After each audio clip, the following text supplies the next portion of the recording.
Yo, what is up, everybody? This is Dominic DeAngelo of SCScoops.com, adfreeshows.com, RVD Podcast, Gagne and Magnum. But I am here today. It is, I think, our fourth episode, right? Fourth episode, yes, of Rumor and Innuendo since I debuted. But I am here with Robert Karpeles. Robert, welcome back to your show, man. It's good stuff. A lot of positivity going around.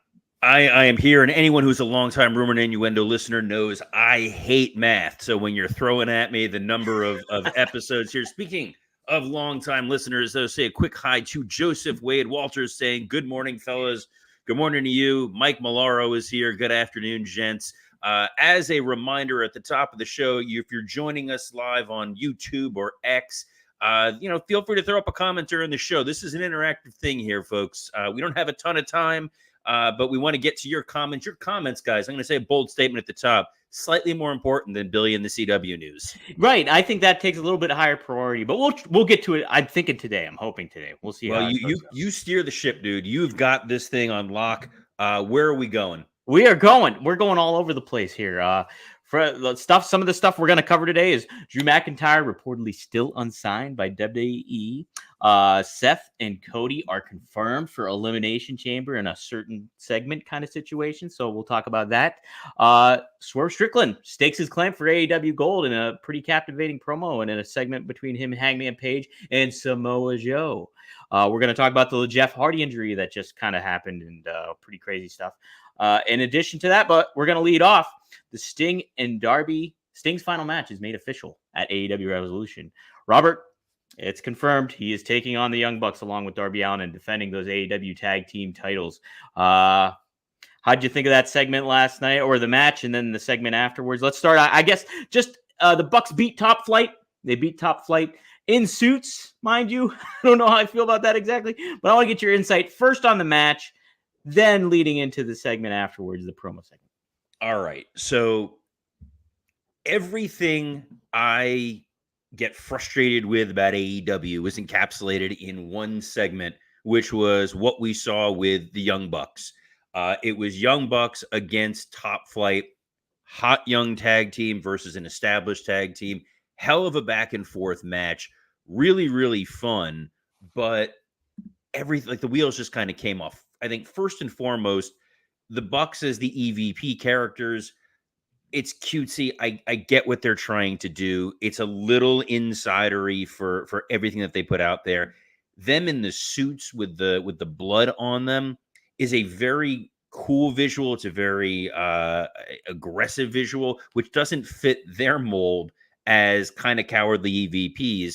Then the situation with Tony Schiavone is really where stuff went off the rails and where Tony Khan and his group needs, I'd say writers, they need producers, they need somebody who's going to be able to sit back and take a look and talk through this and just say, let's see what our goal is that we're trying to accomplish. We've established on here repeatedly, Sting's last match sells itself. Right. You just put that on the marquee, people are going to show up. Conrad, our impresario here at Ad Free Shows, he did Ric Flair's last match. And just by saying it's Ric Flair's last match, people bought tickets. They were plugged in. You didn't really need a crazy amount of storytelling there. What we got from the Bucks in this segment is them bullying Schiavone, which then brings out Darby Allin. Mm-hmm. We've established Schiavone goes all the way back to the NWA. There's a connection with him and Sting. The Young Bucks beat down Sting's children last week, which was a really striking visual. And then Darby chases him off with a bat, and he proceeds to cut another worked shoot promo about backstage politics in AEW, Dom. Yep. This is why I get so maddeningly frustrated with what they're doing in AEW, because we don't really care that Darby was homeless before he wrestled in AEW. He's told that story a lot. We don't care that the Young Bucks were hiring their friends, that they re-signed with the company because it's an easy contract. And the big takeaway is your top babyface in AEW is Cody Rhodes. Right. Dude, there's so much of that. And you were talking about this, I think it was yesterday, where it was like the Bucks, this EVP aspect of it all is kind of getting in the way of just having that Sting's final match aspect of it all. And, them saying what they were saying and Darby saying what he was saying, it reflects a mirror on what people get upset about with AEW is like, we were talking off air is like, I thought there's a lot of optimism. I thought with AEW starting off and like, hey, they could maybe get better. Things are, improved. This early company, blah, blah, blah. And like, but here, like it was a gut shot when Cody left them. And when she showed up at WrestleMania, and I don't think they ever recovered from that. And then on top of it, this whole politics backstage and stuff like that, it's something that really soured a good segment of their audience. And clearly that has transpired on the ratings and their numbers that they make. And so while I thought Darby was compelling in his delivery and all that stuff, and the Bucks are good heels with the exception of all this inside baseball talk, I think it definitely is counterproductive, and it masks what you're talking about and what everybody was excited for is Sting's final match. Here's where I get confused. And this is where if there were writers and in there talking with Tony Khan, I would say, so these guys are executive vice presidents of your company, that the face of your company. A week ago, they beat up civilians. They didn't beat up wrestlers. They didn't beat up contracted employees. We all lost our minds in real life when whatever occurred backstage with Punk and with Jack Perry, what happened with Punk and the Young Bucks and Kenny Omega. This was involving people who are not contracted workers, and we're supposed to believe everything that we are seeing on here is 100% legitimate, and they are executive vice presidents. So executives in your company beat up Sting's sons. There was no action by Tony Khan. There was no addressing of it, but we're still supposed to pretend, guys, that they're EVPs and this is all, above board. And then they go out there and it's not even addressed. It's not even called out. If anything, Tony Khan should have said, we're reviewing the actions of our executive vice presidents. They reflect the behavior of me and the company. We talked about Tony and tweeting and his relationship with the fans. Silence. Absolute silence and no direct follow-up. And what makes it so challenging to watch AEW is you don't believe in the follow-through. There's nothing to really sink your teeth into when it comes to that aspect of it all, too, is that whole idea of, okay, they're EVPs, they're tongue-in-cheek joking about it, they're wrestling in suits, everything like that. And it doesn't set up the proper table for Sting to have a good send-off, I think. The match by many expectations, I'm sure, will be delivered pretty well because the Bucks are talented in the ring. But there's just that overlay of like, all right, this is schmaz added stuff that we don't necessarily need. And also, Robert, where the heck is Ric Flair? As far away from TV as possible, Dom. That is the best decision they have made. Let's keep him on the energy can, and that's it. I don't think Flair would have been needed for something like this. The thing I honestly thought with Shivani, where this was going, is that they were going to do a little bit of what WWE used to do with Jim Ross, which was that as executive vice presidents, they're dissatisfied with what Tony Schiavone is doing, and he has been fired, suspended, what have you, so that Tony gets a big babyface return at the pay-per-view to call Sting's last match. We don't get that. Instead, we got this situation where Darby, a friend of mine said, Darby's like what happens if you ask a 13-year-old his opinion and he goes way too honest. It was, Cody was the best EVP. The rest of you guys suck. You only hire your friends, and people that watch this are idiots because they're getting Brandon Cutler matches. And then you're like, oh, no, that was way too much honesty. Holy smokes. And you don't need it because, again, so many simpler stories in the fact that, these guys beat up your tag team partner's children. That's it. There was a comment here I wanted to pull up. How was the post-show cry yesterday, Dom? It was good. But I think I'm going to get a little bit more motivated here when Robert here talks about Blue Chew. That was a that chilled me to my bone. Let's move away from that. Here's how good Blue Chew is, guys. You can take a Blue Chew even after hearing that and still be ready to go, because this episode is sponsored by our friends at Blue Chew. Let's talk about sex Guys, remember the days when you were always ready to go. Now you can increase your performance and get that extra confidence in bed. Listen up, BlueChew.com. Blue Chew is a unique online service that delivers the same active ingredients as Viagra, Cialis, and Levitra, but in chewable tablets and at a fraction of the cost. The process is simple. Sign up at BlueChew.com, consult with one of their licensed medical professionals, and once you're approved, you'll receive your prescription within days. Unlike an AEW storyline, this thing's going to start and end, and more importantly, Dom, it's going to have a satisfying conclusion because Blue Chew wants you, yes, you, to have better sex. Discover your options at BlueChew.com. Chew it and do it. And we have a special deal, a special offer for our listeners, our viewers, our Rumor and Innuendo brethren. Try Rumor and Innuendo. Try Blue Chew free. We use our promo code RUMOR. At checkout, just pay $5 shipping. That's BlueChew.com, promo code RUMOR to receive your first month free. Visit BlueChew.com for more details and important safety information. And we thank Blue Chew for sponsoring this podcast and Dom's post-cry relief. Thank you so much, Blue Chew. Honestly, from my heart, really much. So, Robert, something that was a little bit more that I think a little bit more tangible, a little bit more meat on the bone here was the Swerve Strickland, Samoa Joe, and Adam Hangman Page segment that kind of went on. I wanted to get your thoughts on that. Swerve kind of stated his claim for the gold and made his case for being the top guy coming forward. So Samoa Joe is a national treasure. Yes. Samoa Joe is someone who he was mishandled in TNA. He was mishandled in WWE. He was somewhat mishandled at the beginning of AEW, but you put that guy out there and he feels like a grown-up. He feels like a main event superstar. He feels like your world champion. And at a time when he wanted as sort of this transitional, Max is going away, we need to put it on somebody who can we trust. Joe has stepped up and elevated in such a way and delivered that he is giving the company a platform to build this Swerve Hangman feud. They feel like Brett and Shawn 97. Hangman as the guy who's like, how am I not the baby face? This man yelled at my baby after breaking into my house.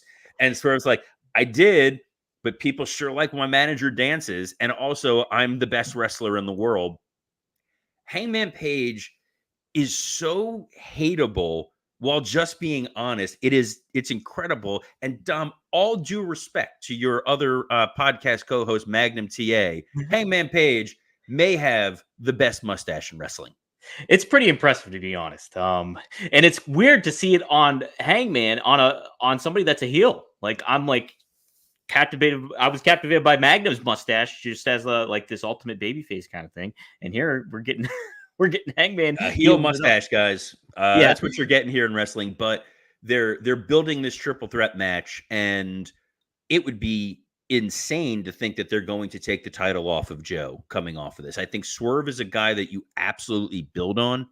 I think him and Hangman have a great rivalry, but with the promise of Okada coming, with the promise of Ospreay coming, with the idea that Bryan Danielson is still floating around there's a lot of great matches you can get out of Samoa Joe before you take the title off of him.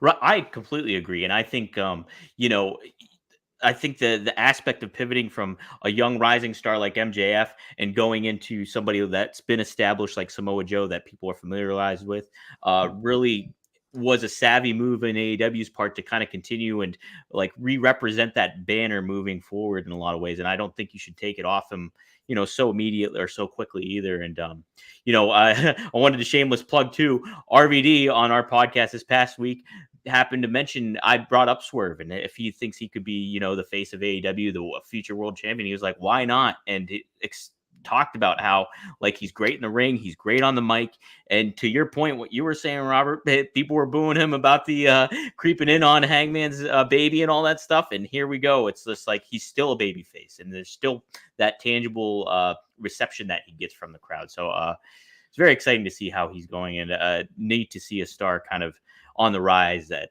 was kind of had his own troubles too in WWE as well. So, and I guess Rob Van Dam signed for next week's Dynamite. How about that? Yeah. He's got the Dominic DeAngelo rub here. You do a podcast with Dom, and all of a sudden, boom, you're on. I can't wait to see Greg Gagne versus JD Drake at some point down the I'm road. pumped, man. I'm pumped. Book it down. But Dynamite was a weird show. It was so Bruce Pritchard, all here in the Ad Free shows, the man who helped coin the name of our show, used to say that just because it's on last doesn't mean it's the main event. And boy, was that true. Yeah. With Orange Cassidy versus Matt Taven. You take a match that's trying to build to another match, trying to build to that Roderick Strong match. You throw an insane stipulation on there to a cold one-on-one contest, and then say, yeah, no, this is going to be your main event. This is really frustrating to see, because I don't think it helped anybody coming out of this, Tom. I completely agree, and we'll talk about some of the lack of swearing now on AEW and the removal of that. But I think just seeing this blood, it's just like desensitized to it, and it's just off-putting at this juncture, where it's just like, all right, here we go again. It's just. Like, I think Orange, that was more blood than he intended. That was pay-per-view blood, not TV blood. Not TV so blood. Yeah. It happened, but this devil storyline that they built, like Wardlow seems disconnected from the rest of what's going on there. And then you had the rest of these, you had Roderick Strong and you had Mike Bennett out there, like the Keystone Cops, and they're outnumbered 3-2, and they still can't beat Orange Cassidy, like it's Roadrunner and Wile E. Coyote. And this was the major focus for the last 4 months of your television. Yeah. That's where it becomes challenging to do this as a main event. And what blew my mind was when they announced on Rampage, of all things, we were going to get Sammy Guevara and Jeff Hardy. And I'm like, well, that's a more compelling main event. But cover your ears if you don't want Rampage spoiled for the 11 people who watch it. But Dom, what seems to be the story coming out of this? Well, Jeff Hardy was allegedly knocked out, and apparently knocked out after Sammy Guevara did like this the shooting star press, where Jeff put his knees up and Sammy's knees went directly into Jeff's face, and it's pretty devastating looking if you happen to catch it on social media or wherever. But as far as Jeff, hope all is well with him. It's such a struggle to see him in AEW sometimes, because there was a lot of hype for him coming in there and a lot of optimism and a lot of road bumps going through. And it's just like, you want to see a star like Jeff Hardy kind of be positioned in the right light. And, this doesn't help matters. And just putting him on Rampage is head scratching in the first place too, I think. But it's surprising him and Sammy being in that spot, because I feel like that would have been a compelling match to have live on Dynamite. But the injury was, or at least the impact. We don't know if Jeff is injured or not. We have not heard since then, but it's one of those things where we both watched it before we went on the air, and the visible ooh, yes, that comes out, it was rough. Sammy previously had that issue with Matt Hardy where they had that insane bump. Maybe just keep Guevara away from the Hardys. That could be it. Sometimes it's just some oil and water happening there. You just can't really have that. But yeah, best wishes, Jeff. Hope he's okay. Never like seeing that kind of stuff. But yeah, Robert, let's move on. We got to talk a little bit of Elimination Chamber. Seth and Cody are confirmed. Hey, they're not in a match, though. They are going to be on the Grayson Waller effect. Seems kind of appropriate considering they're going to be in Perth, Australia, and that is Grayson Waller's home country. So what do you think of just incorporating them into this PLE, and then also just them not having a match? And what do you think about all that, Robert? Well, come on. I think we all know this is going to lead to some sort of physicality, some sort of one-on-one match. If Seth is not cleared, you can obviously do Waller in theory versus Rollins and Cody as an impromptu match. At the very least, it is star power for a PLE. This show originally, CM Punk was advertised for it. Brock Lesnar was apparently supposed to be there for a match with Dominic Mysterio. Mm-hmm. That was talked about. So you lose Lesnar, you lose Punk, at least wrestling. I don't know if they're going to fly him out there or not. No Roman, no Rock. You got to throw a little bit of star power out there to make the folks in Australia feel like they're getting their money's worth, and to make us, who are getting up at 5 o'clock in the morning like more things are going to happen.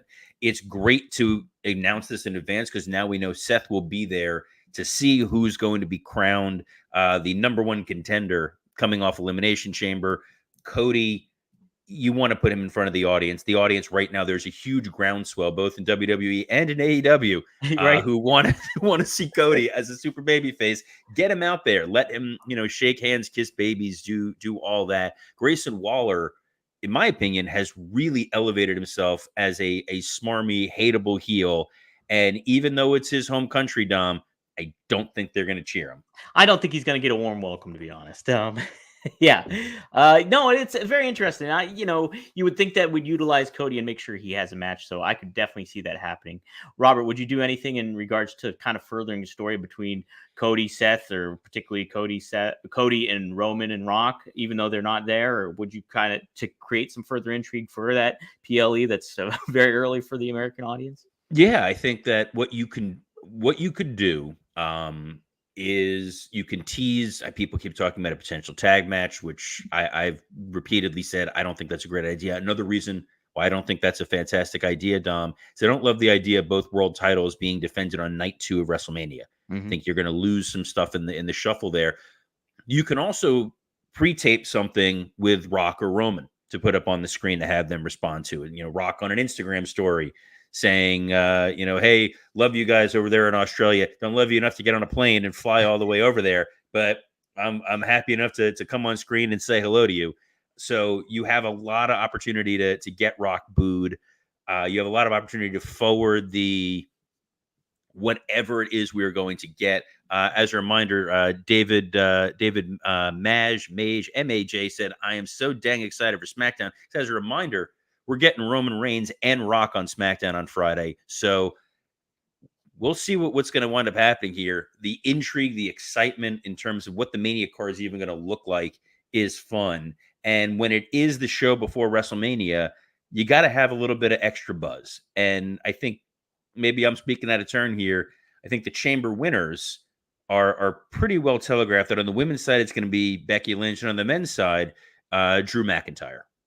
Yeah, I was even looking at the card today and looking at who qualified for the women's match, and I was like, yeah, it's why am I even looking at it? I think it's going to be Becky. That was me teeing you up for the next segment, dude. Dang it! Not on the thing. I was throwing it to you. That was red meat to the base. It was right there in front of you.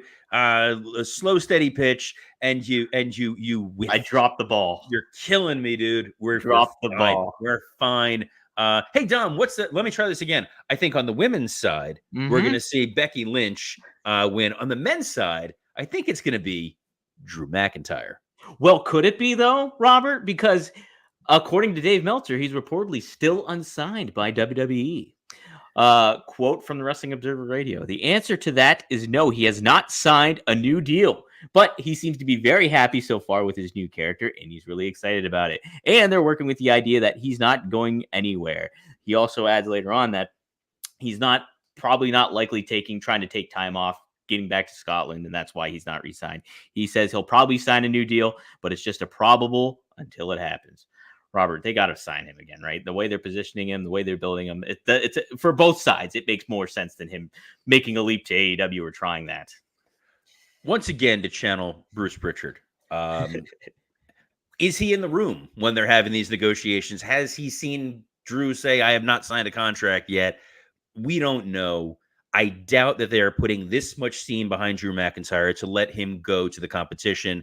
How foolish would it be, Dom, to build a guy up, then let his contract lapse and him go to another company where he could potentially main event 1 or 2 nights of their biggest show?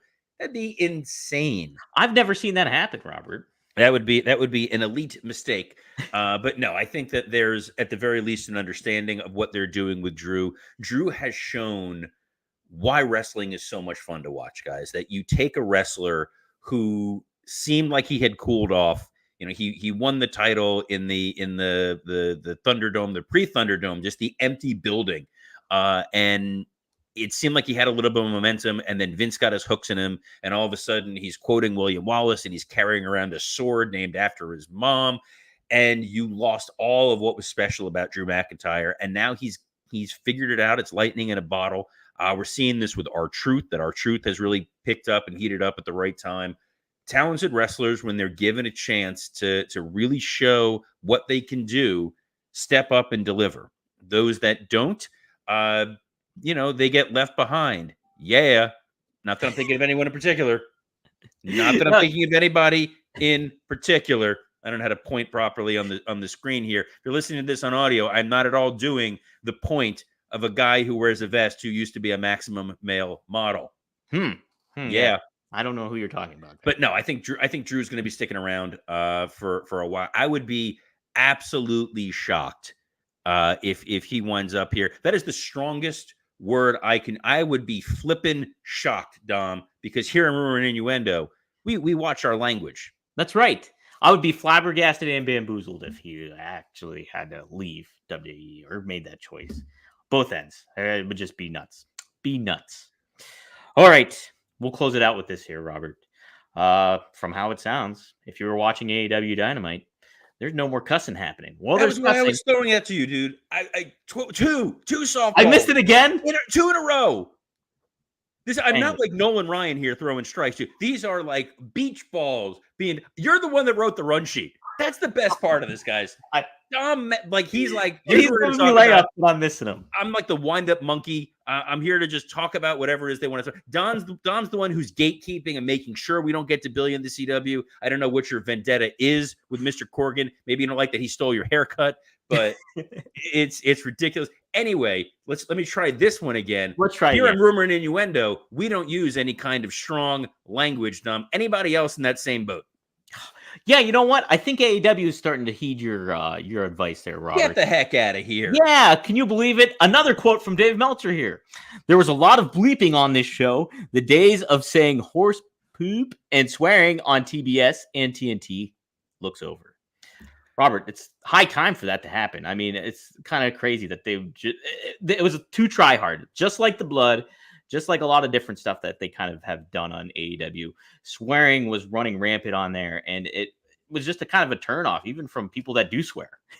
It's weird and jarring because, yes, it's to go back to the Darby 13-year-old comparison, it is like middle school kids that think it's cool because they're going to curse, that it's going to add impact to what it is that they are saying.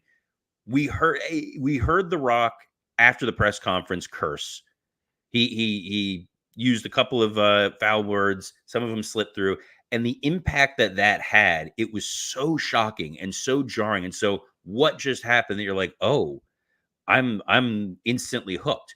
When you hear it all the time, I think back to that old South Park episode when they just let Cartman curse to the point where it lost its effectiveness. Pulling it back, bleeping it. If you get a fleeting expletive, cool. It's going to help them with advertisers a little more. I think it's going to help them broaden their audience because I think AEW needs to do more to reach out and bring in a younger fan base. And I'm not saying zero cursing. I'm not saying this needs to be a PG product, get rid of the blood, the intensity, whatever it is. But modulating it a little bit is going to go a long way.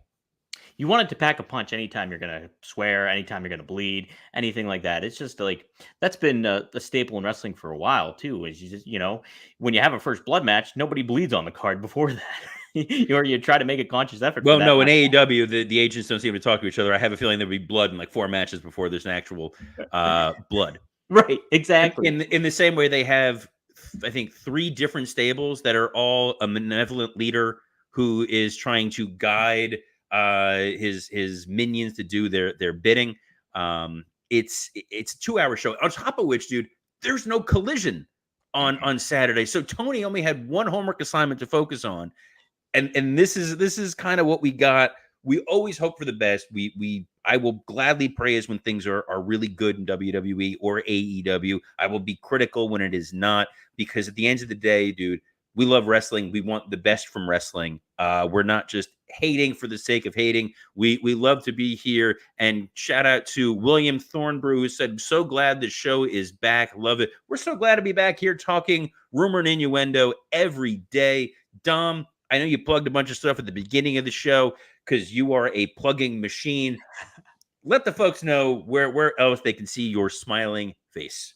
Absolutely. Yes. You can see me every Monday at 4:20 on rvdtv.com as Rob and I do the One of a Kind podcast with RVD. And so we cover a lot of ground on there from a lot of current topics. Then we get live interaction with fans because we go live when we do these recordings. So it's a very unique kind of concept that Rob has. And what he delivers at the end is like some life advice, RVDology, which is great. I always garner some influence there and stuff. But yeah, also every Tuesday you can catch Straight Talk with the Boss, Magnum TA and Greg Gagne. They cover the modern product. We look back at their history with in AEWA and in NWA. And then in addition to that, they have those Powertown Wrestling figures that you can check out too that are very compelling, very cool looking, all that stuff.